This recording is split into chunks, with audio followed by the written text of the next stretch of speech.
Habari gani mdau wa mambo yetu? Leo kwenye mambo yetu nataka nikujuze juu ya utata uliopo kati ya undugu wa damu na urafiki.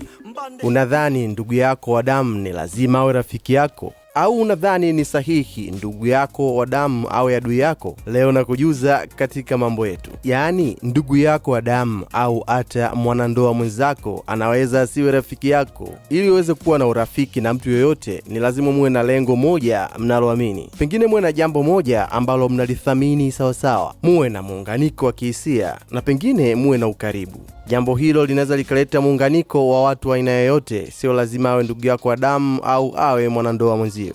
Wewe na ndugu yako wa damu au mwanandoa mwenzako mnaweza mkawa na heshima, mnaheshimiana bila kuwa na ukaribu. Tena mnaweza mkawa na ukarimu pamoja na kusaidiana kwenye masuala mbalimbali bila kuwa marafiki. Wewe ndiye unaweza kufanya maamuzi ya kukubaliana na ukaribu ambao unauona wewe ni sahihi. Wewe ndiye unaweza kufanya maamuzi ya kuwa karibu na ndugu yako wa damu au familia yako kwa kiwango kile tu ambacho unahisi ni sahihi. Mipaka ni muhimu sana. Anaweza akawa ni ndugu yako wa damu kabisa, lakini akawa msaada na kivuko kwako. Lakini pia anaweza akawa ni adui yako. Lakini pia anaweza akawa ni mtu anayekurudisha nyuma katika malengo yako. Anaweza kuwa ni mzigo kwako. Kwa hiyo ni muhimu kujiwekea mipaka ili undugu usihalalishe urafiki. Urafiki ni kuchagua. Unaweza kuwa rafiki na mtu yoyote ule, hata ndugu yako wa damu, lakini bila kulazimishwa na jambo lolote lile. Na ndio maana wapo watu ambao wanajenga urafiki na watu walio nje kabisa na familia na ndugu zao wa karibu, yani